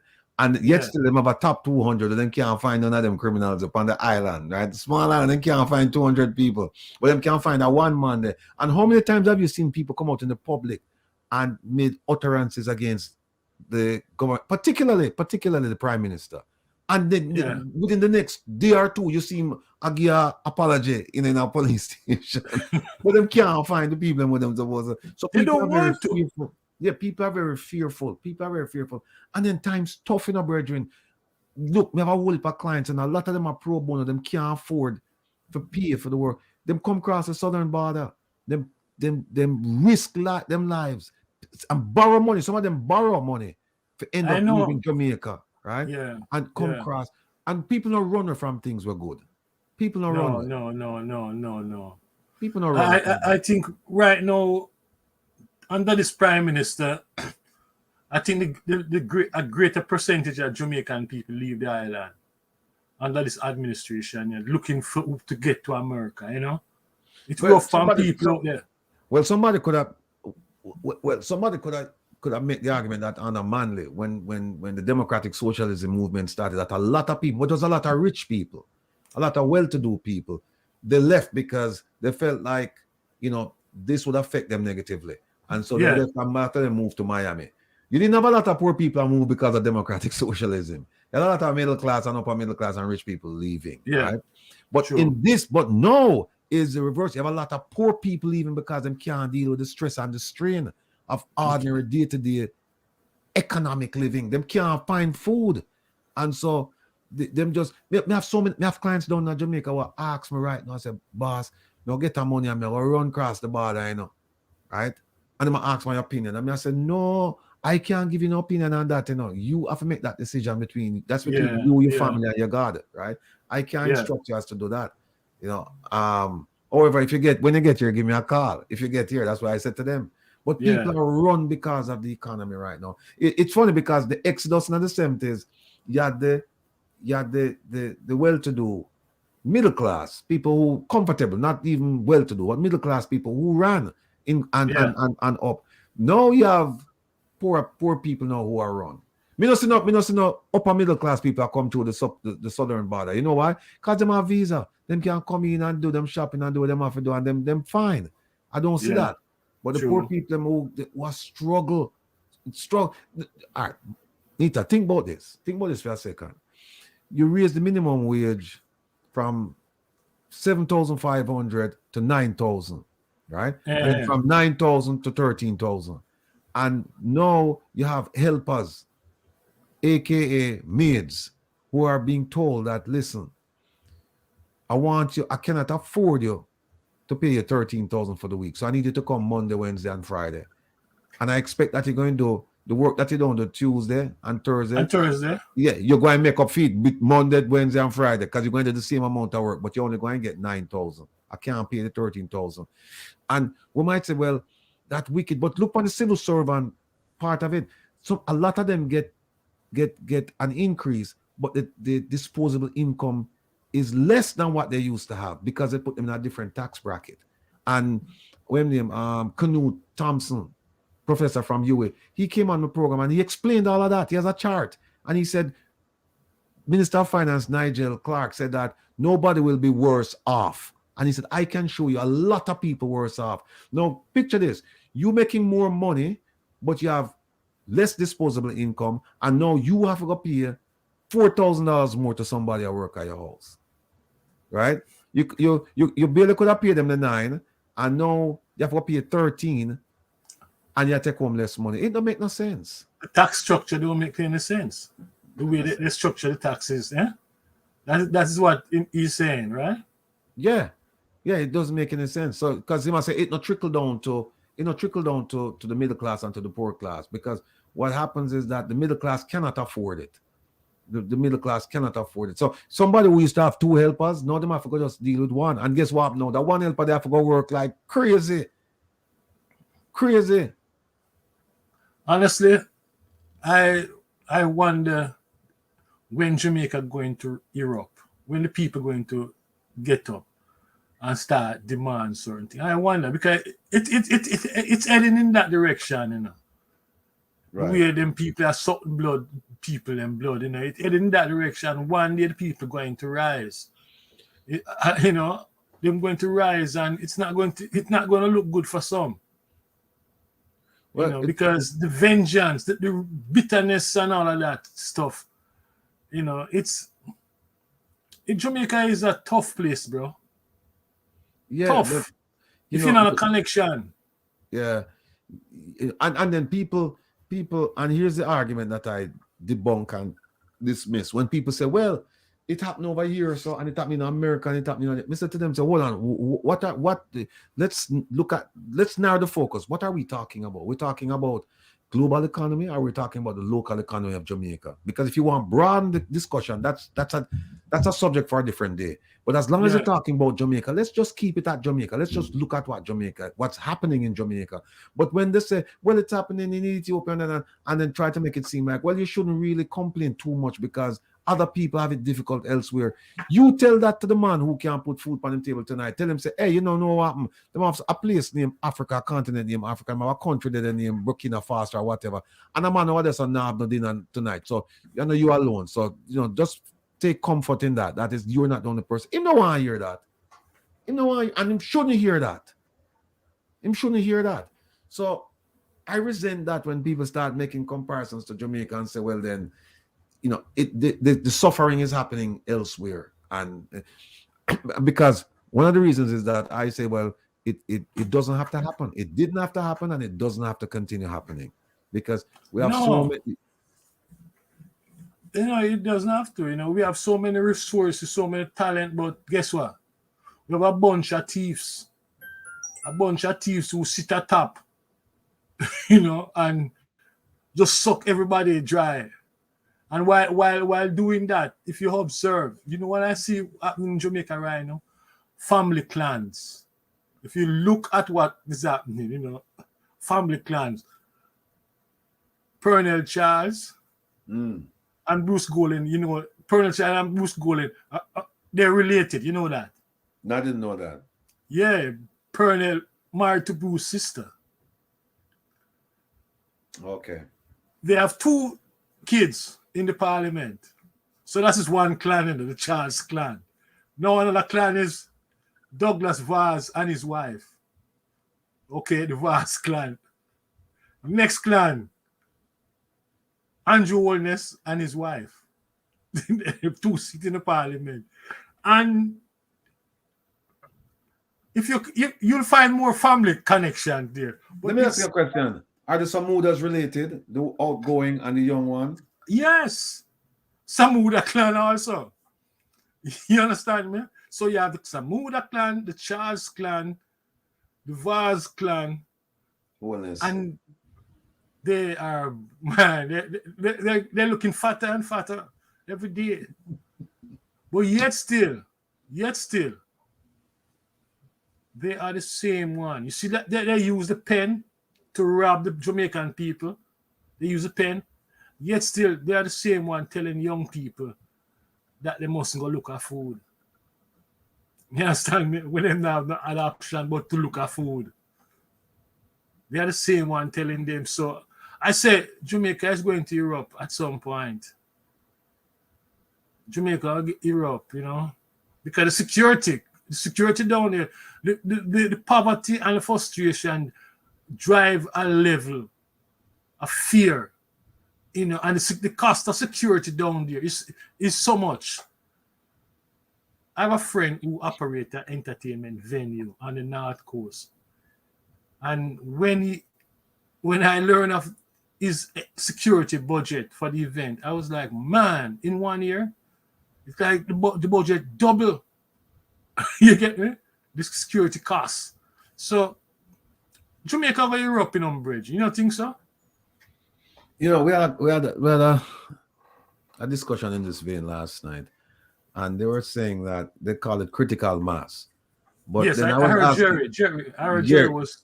Yeah, and I was trying to find out from him, okay, what will it look like? But then somebody told me today that, you know, it's a good question, but it was not a good forum for that question because you don't want giving away, you know, strategies and stuff like that. And I understand. But in my mind, I'm trying to figure out what would be that triggering event. You know, would it be a hike in price? Would it be somebody being shot? I'm just trying to figure out what would cause the population to suddenly say, okay, enough is enough. When is that enough is enough moment? What is it gonna look like? I don't know. Well, I know in the 1930s, you know, I think it was the shooting of a man at the Frome Sugar Factory, which sort of triggered that strike, lockdown, all of that place. I'm not sure, but some act of injustice will be the trigger, you know, and it might not be because the way the police deal with crime and order, you can see the brutality there, you know. The way the politicians are dealing, you know, you have this one named Warmington, him don't give a fuck about what anyone think or say. Him just do his stuff. So I think the trigger will be some act of injustice. What form? I'm not sure. But I know the frustration level in Jamaica is very high. And that's why you see Holness trying to maintain this bravo and bullyism posture in the hope that they can ride on the fear and stay in office, you know, because they know the fear result in low voter participation and they can use it to their advantage and all that stuff. But to answer your question, I will have to get a social scientist to answer that. You know, but I think it's going. Herb Gill up a UA. Yeah, Herb Gill. I probably have to reach out to it. Yeah. Yeah, but it has to. But historically, you know, it was all just a sing event. You know, the Arab Spring started with a man with it pushing his cart and he was brutalized, and they just mushroom into something and rolling thing from Morocco right down to Egypt. So I'm not sure. The salary increase, it stirred a little. Some people came out and demonstrate. But Jerry says it's not any one individual. You know, it always be an alliance of folks that come together to make up this critical mass. Huh? What organization? I'm not sure. Well, Jerry was saying that it's not going to be organized. That was his point. That it doesn't have. It's not going to be, and it doesn't have to be.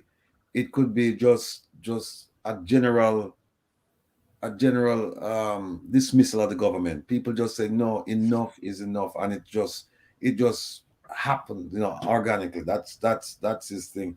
I happen to view it a little bit different, but be that as it may. Tell me your view. Share me.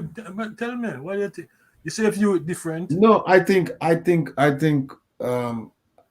again, they said where you stand depends on where you sit. And essentially, I guess where you sit depends on where you stand. I come from the perspective that you plan. You just don't run into things willy-nilly.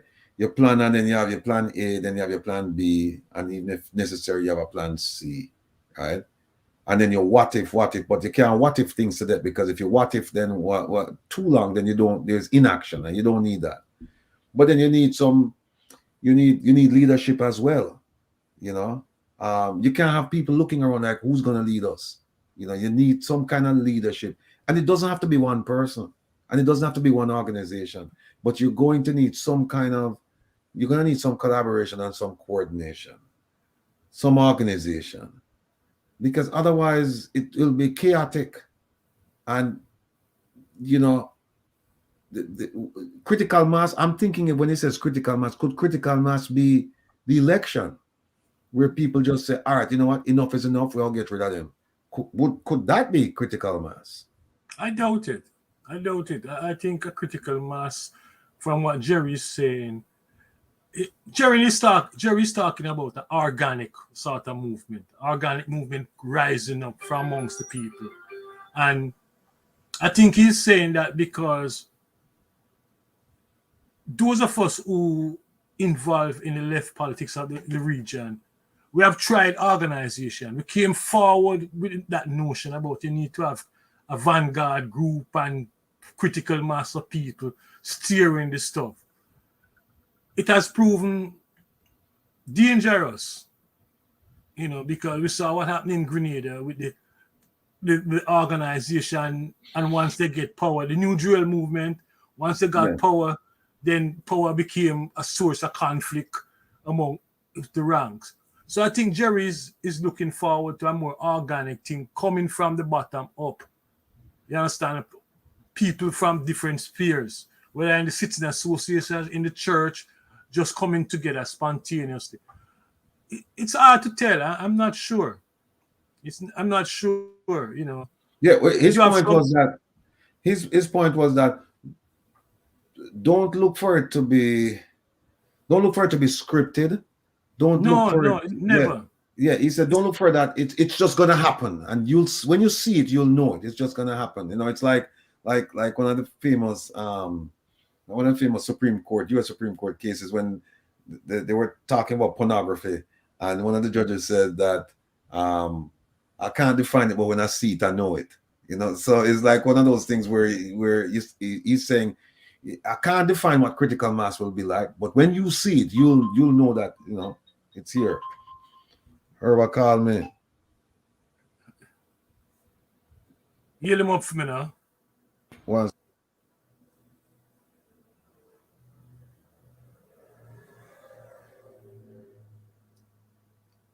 Yeah, the critical mass, I would say I stand with that person, that judge.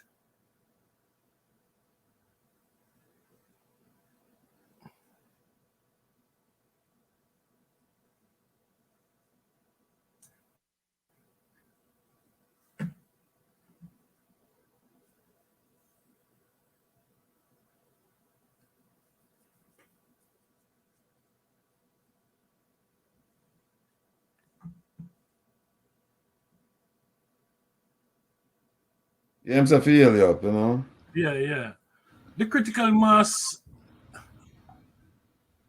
I don't know, my brother. I don't know. I can't. I would have to talk to Jerry some more, find out what he really mean by that. The organization having people. People have tried that model, Radigan, before. They have tried that model, Most of the communist parties came out of that model, Organization, group of select people trying to steer events and what have you. But 1938 in Jamaica, a critical mass throughout the Caribbean came together, critical and changed Jamaica. Because I guess I'll just wait and see what it's like. In the meantime, I'll just continue doing my thing. But let me just point something out to you regarding Minister Kamina Johnson-Smith. This is the same lady, who turned down the art. I don't want to say she turned it down, but she was a spokesperson for the refusal to accept the prison deal from Britain, which Britain turned around and gave it to Rwanda. And it just tells me, what that tells me is that it to me, can't speak about anybody else. It showed that incident showed her ineptitude. It showed her to be a sophomoric diplomat, right? It just showed that she just didn't have the acumen to deal with this. Because if I were sitting there, right, I would be saying, okay, this is how much money you put on the table. I would be negotiating with the Brits. And I said, okay, we have one of the highest murder rates in the world. And you're asking us to build a prison and take all of the prisoners, Jamaicans in Britain. Well, I tell you what, we need prisons here because we have prisons without proper sanitary features. So what we'll do is, let's see if we can get the EU. Let's see if we can get the European, the Canadians, the Brits, the Japanese, the Germans, whatever, and let's come together and see if we can work out a plan whereby we maybe can build like maybe 2 smaller prisons or 1 big prisons. But the money that you're giving us, it's not enough to do it. Instead of just rejecting it, right? That's what I would be. I wouldn't leave the table until we have an offer. So no, she was responsible for that, and she took if you go back and read her comments, they kind of took a dismissive note. Like, no, we don't want it. It's either take it, they're like, no. They didn't say what they want. They just said what they didn't want, right? And it was kind of dismissive. No, this is the same lady who people overseas can't get their passports through PICA because the passports are being hoarded, stored by a lot of high commissions and embassies and consulates all over the worm. And that is happening? Yes, man. Passport? Big problem. Some of the high commissions and the embassies and the consulates, they're sending the passports back in time to PICA for processing. PICA is just sleeping on the job. Some of the high commissions and the embassies and the consulates, they're not sending them to PICA. Wesley Harris, WhatsApp audio. Them just store them up. So PICA doesn't have those passports. Now, what you think she would do, because this is such a huge problem, and it's like, when I say it's a huge problem, it's a huge problem. And you think that as a minister, she would go over to Horace Chang long time ago and iron this up, because remember, she just didn't get this ministry. She's been placed there since 2016 after the election. She got this job, right? Mm-hmm. She didn't get this job from another JLP person, another JLP minister. She's been there for a long time. So you think she would, and being that she studied at the feet of her father, who was a renowned diplomat, right? Yeah. You think that she would be able to go over and talk to him and say, look, let's iron this problem because our people are suffering. They can't get their passports on time. This is nonsense. She doesn't. I don't know. There's so much inaction on her part. Then you have this filing here. Then there are about 4 or 5 issues with her. 4 or 5 issues. I can only think of like 3 right now, but they're like 4 or 5. So it's not just this failure to file. It's just failure all around. Just failure all around. And you know why? Because they do not care. They just don't care. For them, it's a position of authority. That's it. You know what? You mentioned authority.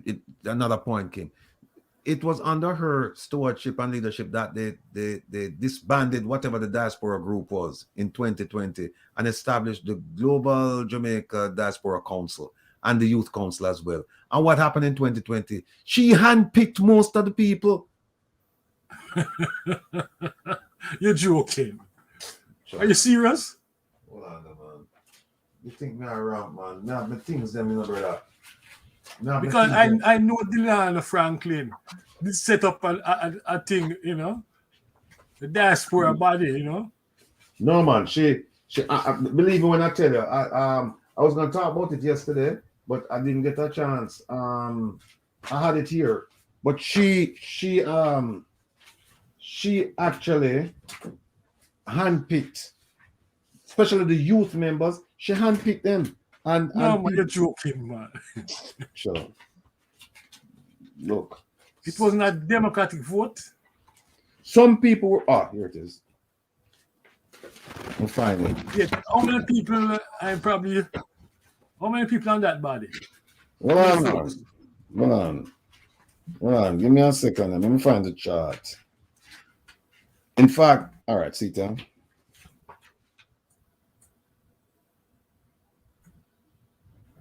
See, they have the UK has 4 people on the council. They have 2 members of the Diaspora Council and 2 members of the Youth Council, right? They have, all right, put it to you like this. They have 28 members, I think, on the council, right? And she 1, 2, 3, 4, 5, 7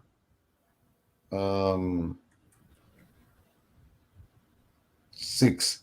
It says here, first cohort of youth leaders will be appointed initially by the Minister of Foreign Affairs and Foreign Trade. She did that on her own, right?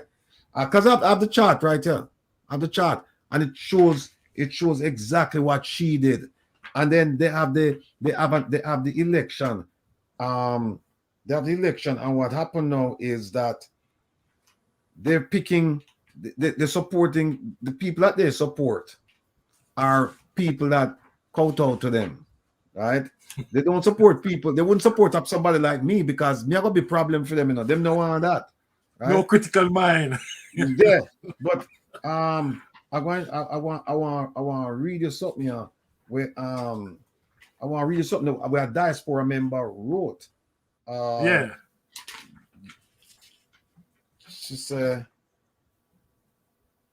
"All right, legal issues," and this diaspora member is a lawyer, and Yeah. she said she just pose these questions. One, does this new council, this was back in 2020, does this new council, which reports to the Minister of Foreign Affairs and Foreign Trade and admittedly represents the government of Jamaica and the diaspora, amount to the establishment of a shadow government in the US, UK, and Canada? And then look at the organizational chart. Next one, are elected or appointed members in the USA in compliance with the Foreign Agents Registration Act? No, we know that to be a fact. They're not in compliance. They're going to go to prison, one of them there. Third one, what are the activities of this council? And 4, are these activities in compliance with federal laws and IRS regulations? And she put here, for example, former Minister of Education conducted a tour of the US with support of members involved in this Jamaican government diaspora structure for the sole purposes of establishing a 501c3 exempt corporation. They raised funds to be deposited into a foundation in Jamaica for the benefit of Jamaica's children. It was later discovered that this effort, initiated by a high-ranking Jamaican government official, was part of an illegal scheme which could have implicated otherwise law-abiding U.S. citizens. And she goes on to raise a whole bunch of things. And she's right. She's right. So them set up this thing, yeah. Them set up this diaspora council, and it's government. They report to the government, and the thing about it is that they don't. I'll give you an example. The person who's in charge of the Northeast, she's in charge of your region too, you know. Yeah. She come from, I think, from Vermont, Massachusetts, Connecticut, New York, New Jersey, Delaware, Maryland, DC. I don't know if she got to Virginia. But she's in charge of the whole thing. I called her, right? And I said to her, look, you're my representative. I need you to come on my program and just talk to us about diaspora affairs, not about your personal affairs or Diaspora. about government. Diaspora affairs, right? Which I have a right to do. Yeah. She wrote me back and she said yes, no problem, right? She'll do it. Then she came back and she said, the week she was supposed to come, she said, unfortunately, I cannot do it because I have to do onboarding and transition things with the ministry, and therefore I won't be do it. So what me do? Me call my sources them. Them say there's no such thing as onboarding and transition. What happens is that once you get elected or you get selected, then that's it. You just do your thing, you have your meetings, and that's it. So she left it like that. Then she go on and said, she has to wait for the ministry to tell her when all of this will be. No, I asked her, when will this onboarding transition period end? She said she have to wait for the ministry. She not wait for me, our constituencies, She wait for the ministry to tell her when, so that she can move forward. Well, the gentleman who introduced me to this lady, right? Him called me and said, how things are working. I said, no, man, I'm explaining to him. Him go to her and said, yeah, madam, man, you have to go up on the man program, or otherwise he will kill you. She said, you can't, how you going to tell a man like this with so much support in the community that you can't come on the program because of onboarding and transition from the government, and you have to wait for the government to tell you. Meanwhile, she was already doing interviews with other people, So me know say me are the issue, right? So the man tell her, say, you have to go. You have to go. So now she write me and say, all of a sudden she write me and say, oh, I'm available, right? I'm available. And she'll come on, must have the 17th or something like that. Because she can't run from me, She can't run from me. This is not like me ask a politician in Jamaica for come on the program, and you basically at their whims and caprices, if them decide or not decide. She cannot afford not to come. Because she live in another region, and she know that all we have to do is put out the word, All we have to do is put out the word, and she'll be ineffective. Well, right now she's ineffective because what happens is that these people will not raise the issues that we are raising with the government. They will not. And you know how we know all this? You see when any government officials come on, and the ambassador, Archer Marks, when she have our town hall meeting or whatever, people like me, them don't want to take question from. We know people who them bar from come on the platform because they don't want them people to come on because of worries, my dance.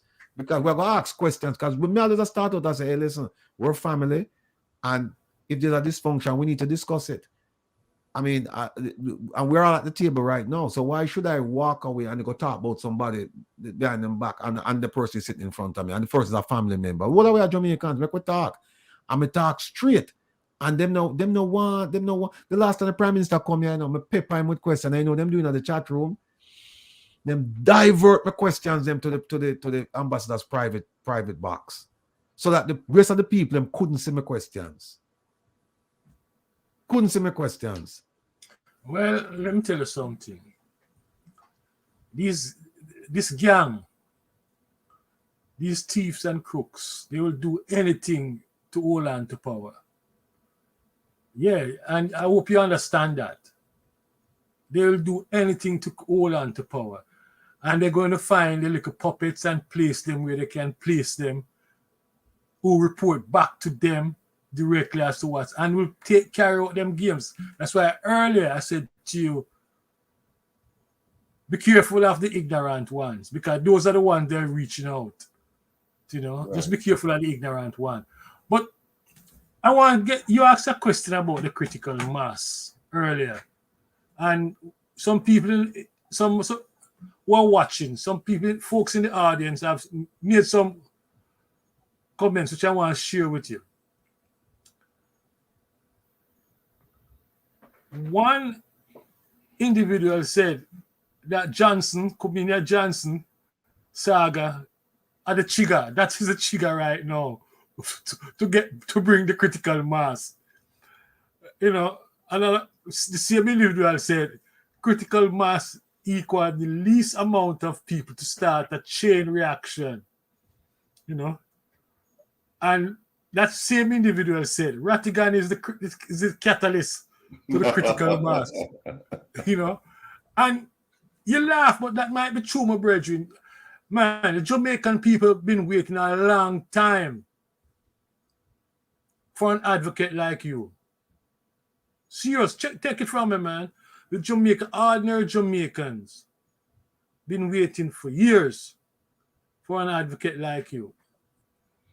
Because Nita, I mean, you know me longer than most people. I mean, you know me from back in the 60s, right? And you said to me today too, when you said to me about the article, what I should do with it, I said to you, and you said, you're too modest.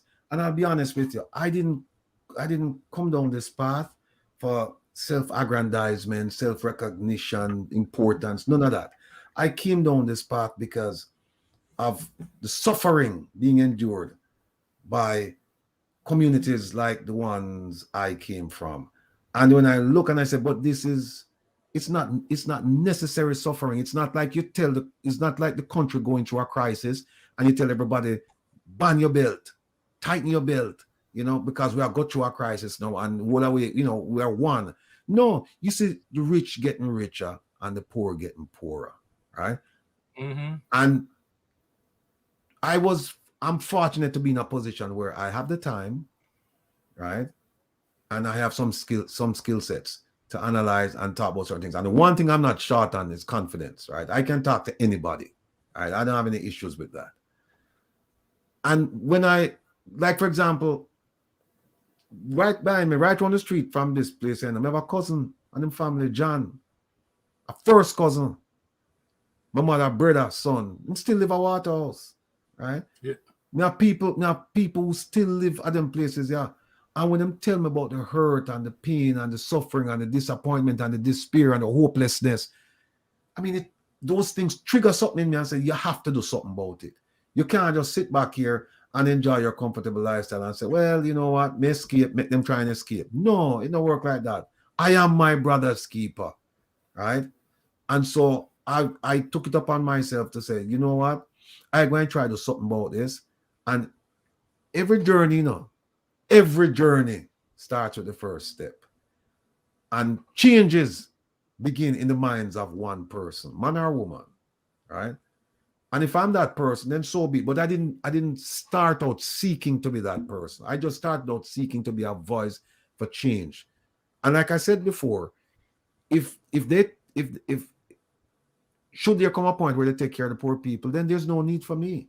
Because that is why I got involved in this, for the government to act responsibly and do what it contracted to do with the people. Because when the voting process is a social contract, it is, we will vote for you so that you can address our needs.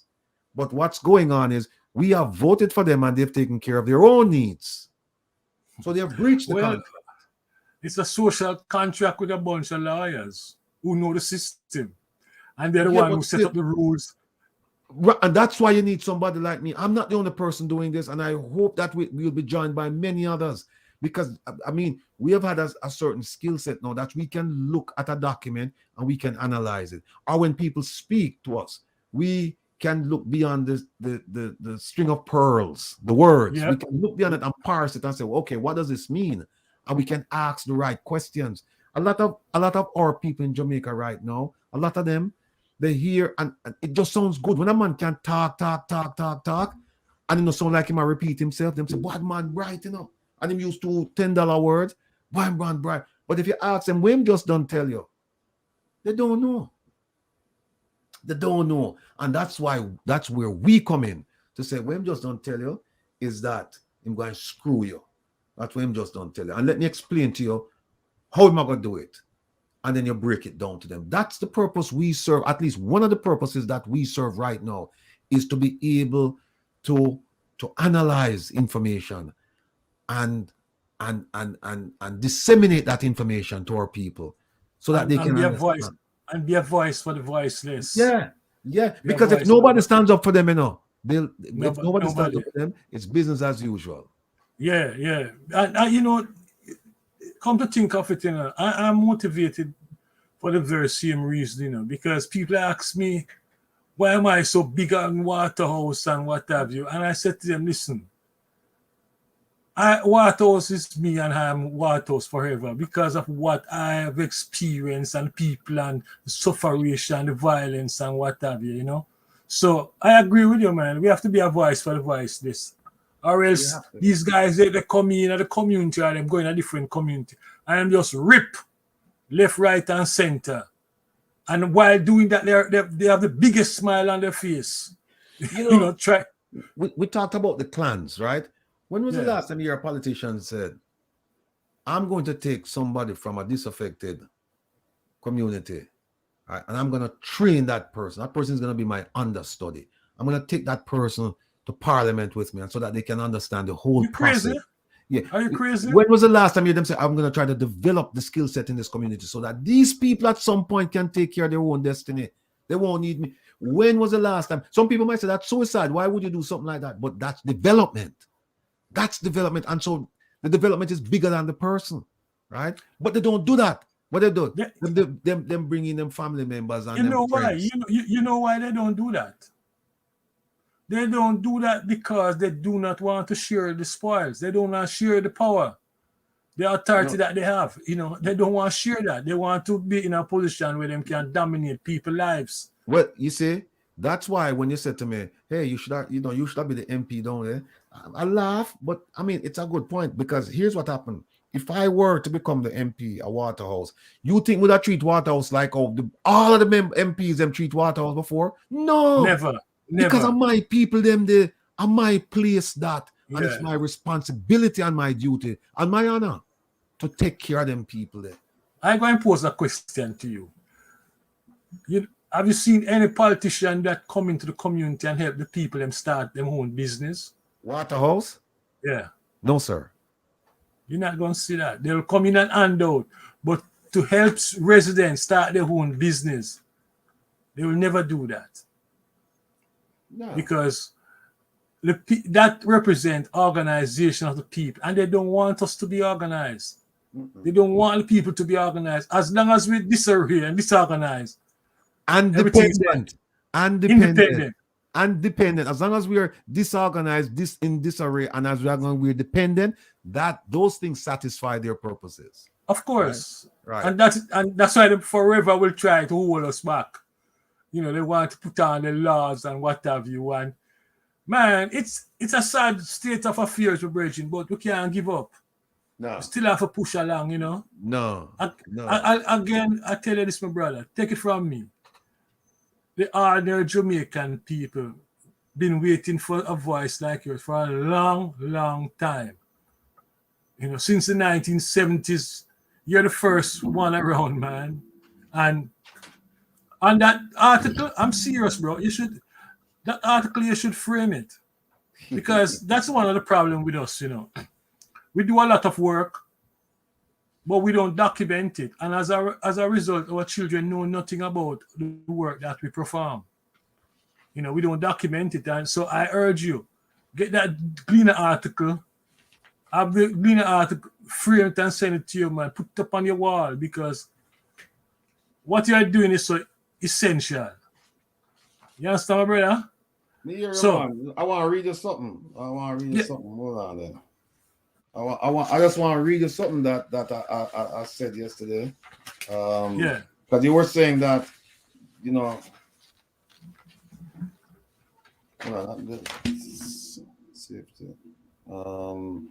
on 1 second. Just give me a second. I wasn't planning on doing this, but you said something that does trigger something in me. You know, you just mentioned that we can't stop now. You know.